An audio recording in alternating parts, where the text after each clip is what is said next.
It's December 2019, EA just released an update for Battlefield 5, and the time to kill is so slow, so broken, that players report it feels like they're healing the people they're shooting.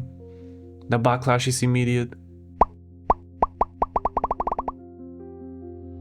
Within days, EA issues a hotfix. They listened, they cared, they adjusted. Players are relieved, some are genuinely grateful. Well, the hotfix was basically an update from the year before, the one everyone hated. EA had wrapped a bad patch inside something even worse, waited for the outrage, and then fixed it by dialing it back down exactly to where they wanted it all along. And people thanked them for it. This is the story of Battlefield 5. To understand why that matters, you have to go back to 2018. DICE chose to sell a World War II game by openly deviating from historical expectations, and then framed every piece of criticism as a moral failure instead of a design concern. When players pushed back, they didn't course correct. They antagonized their own audience. They told people not to buy the game, so they didn't. By launch, the verdict was already locked in. Players had made up their minds before a single match was played. And underneath the PR disaster, underneath the memes, the bad blood, the culture war, there was something the player base never gave itself permission to try, never gave itself permission to find. 8 years later, after 2 huge disappointments, I think we're finally ready to actually look at it, because underneath all of that noise, Battlefield 5 was the best the franchise has ever played. At launch, Battlefield 5 did 3 dangerous things that scared people away: low time to kill, recoil replacing bloom, and a near complete removal of 3D spotting. None of these sound radical on paper. In practice, they completely changed what the game of Battlefield was all about. Suddenly, the game wasn't holding your hand. You couldn't just run around like a headless chicken, relying on red Doritos for visibility. Your gun was actually fighting you, and it took skill to use. If one person saw you, that meant exactly that. One person saw you, not the entire server.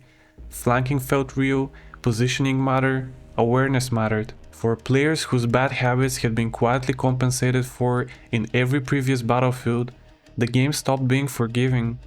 This is exactly why it scared people away. And here the story gets ugly. The game was already struggling, the pure disaster had given it a rougher launch than EA expected, and when you combine that with the game being significantly harder than anything the franchise had done before, the player numbers weren't where EA needed them to be. With 2 weeks before Christmas 2018, EA shipped what became known as the infamous TTK update. It had one singular purpose: make the game easier. Recoil lowered, damage drop-off increased. They were buying the Christmas player base. The backlash was immediate though. They reverted it and everyone moved on. However, the very next Christmas, they did it again. Update 5.2. With TTK so slow, it felt like you had healing bullets. Backlash was immediate again, but this time they were smarter. They made it catastrophically worse first, so that when they fixed it by walking it back to the 2018 update that had already caused a rebellion, it felt like a gift. It took them 3 entire months until they finally reverted the game to the playable state we have right now. It still isn't what the game was on launch, which is a bit sad, but I'm glad they finally came to their senses. So, let's talk about what they were trying to destroy. Switching to actual recoil was the best mechanical decision DICE had made in years. In previous titles, and in what we have right now in 2026, you're fighting bloom, random bullet deviation. Your gun either doesn't shoot where you're aiming, or you master the incredibly difficult mechanic of letting go of your fire button for a split second. Zero recoil, no effort, laser accurate. It's obvious why bad players love it, the game is averaging out their aim, but good players love to abuse it too, because of how easy it was to get kills at all ranges. Battlefield 5 removed the training wheels. No defined patterns to memorize, no autopilot, you have to micro-adjust every burst, every engagement on the fly. It also means you can't be shredded from 100 meters away unless they're genuinely good at the game. Damage drops off at range, recoil compounds, and the only way to stay accurate is to actually control your weapon. It even gave a real reason to use fire rate modifications. Single fire isn't a gimmick here, it reduces recoil significantly and keeps you serviceable at range. It becomes a genuine decision, not a novelty. Crisp, difficult. That's exactly why the casuals hated the gunplay in Battlefield 5. Movement is where Battlefield 5 quietly excels, and quietly is the right word because it never made a spectacle of itself. It's fast, technical, but grounded. It doesn't try to become a movement shooter. No frog leaping nonsense like Battlefield 4, no extreme slide cancelling like COD. It takes the foundation of previous games and adds specific tools that raise the skill ceiling without breaking the floor. Leaning. After PUBG showed me how good this can be, I've wanted it in every single game I've played. It gives you direct control over your exposure. You can peek angles, bait reactions, throw off someone's aim. It's a small feature that meaningfully raises the skill cap and it gives players a real incentive to improve. Crouch sprinting is one of the best quality of life additions DICE has ever made.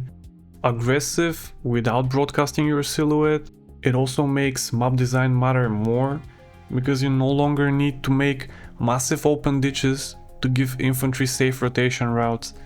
The terrain itself becomes cover. Rolling, vaulting, backwards prone. The game gives you so many tools for outplaying opponents. It's fluid, expressive, and it rewards investment. The more you put in, the more it gives back. The removal of spotting was probably the most controversial change and the least understood.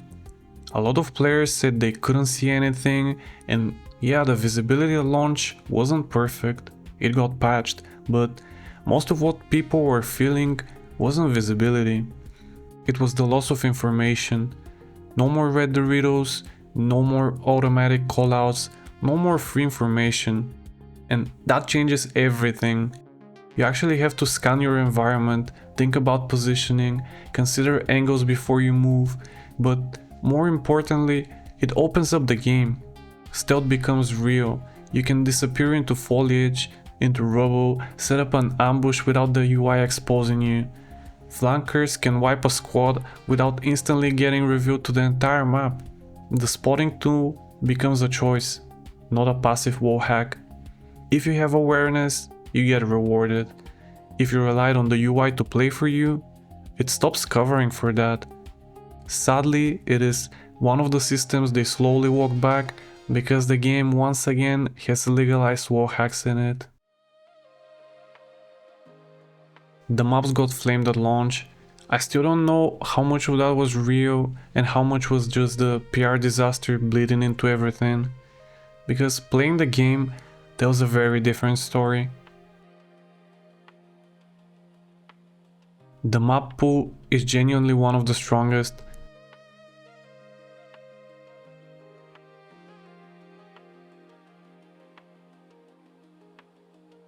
Where Battlefield 6 funnels you into constant choke points and meat grinders, Battlefield 5 gives you space and flank routes, space to rotate, space to reposition, space to actually make decisions.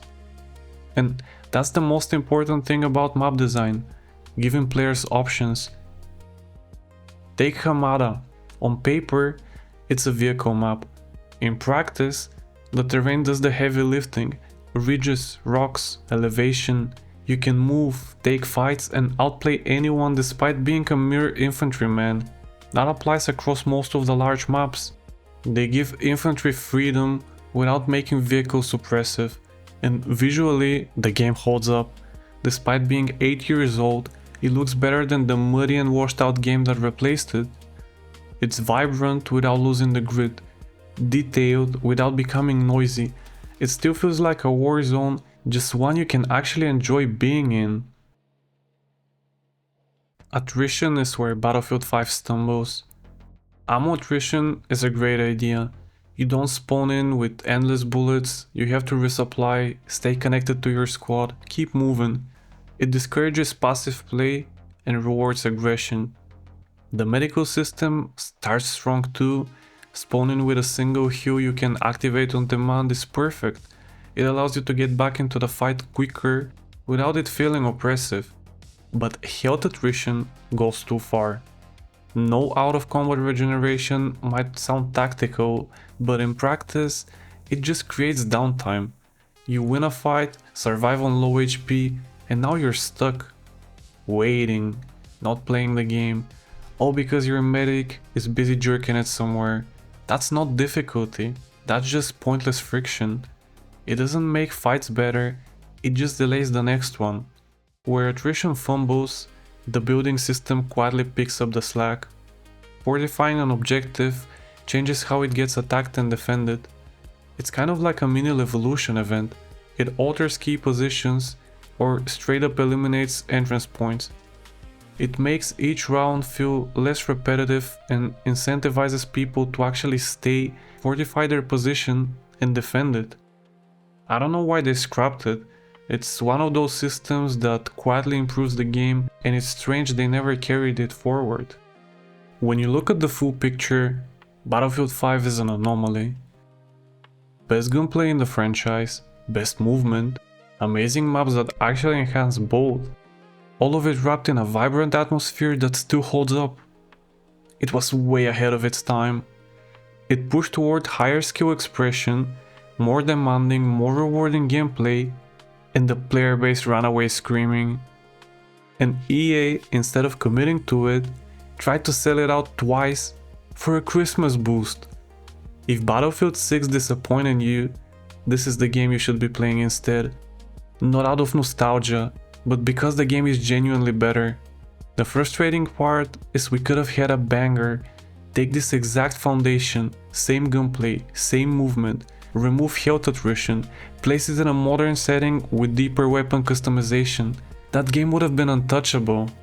Instead we got Battlefield 6, a game so afraid of losing any demographic that it forgot to be worth keeping. I have a full breakdown of exactly how that happened and why it was always going to happen. Link is down there if you want it. If you made it this far, you probably belong here. I'm Restar, see you when I see you.